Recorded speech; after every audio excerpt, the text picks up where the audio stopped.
Horace Pippin, he's an African-American local artist with our Westchester courthouse, actually, and his own interpretation of a city scene and a partial landscape. Next, please. Now, there are some local artists here who follow in this realistic tradition. Adrian Martinez, who's in the area. He lives in Downingtown, and this is a mill that's in a bend in the Brandywine River. He's a very naturalistic artist. He also does historical paintings. Next, please. And this one, the Quaker Spring House, again from the local area in Downingtown, and then a still life.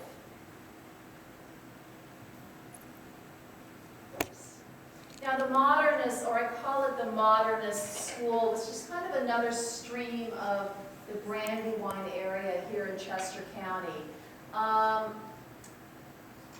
using global and spiritual connections to inform their art, kind of in a more abstract manner. So I'm just showing you 3 artists in the area who I personally know, and I hope no one's offended if I didn't bring up other artists, but I just wanted to give you a little taste of some of the more abstract artists who are working here. This is Mitch Lyons, who works on clay prints. They're all one-of-a-kind mono prints, and he works on a clay slab he's actually had, I believe, for about 25 years. He lays the paint over and creates these individual prints. Next, this one called Red Park. Some of them are a little bit more figurative, perhaps a little naturalistic, but the ones I'm showing you are the more abstract.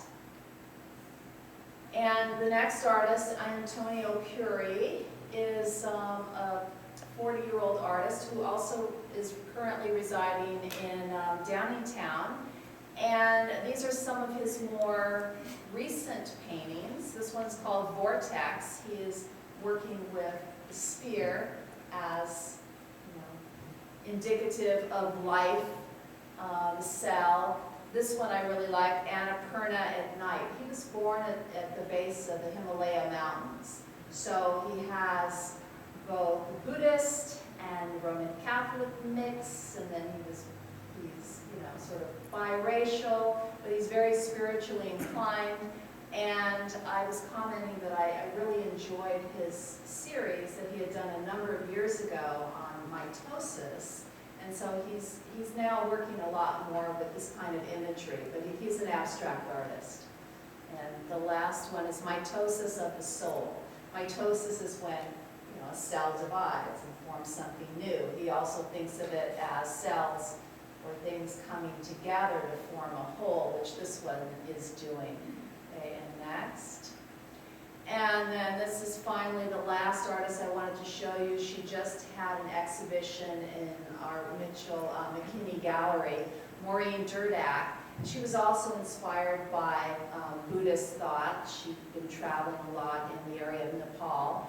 And this one is called The Killing of Lions, and they're based on Mesopotamian or Assyrian bas-reliefs of the king killing lions. So you can just see sort of an image of red, but if you look at it more closely, you can see the form of a lion, one lion that's jumping up, and the little lines there are made with these metallic threads that she embeds within the acrylic.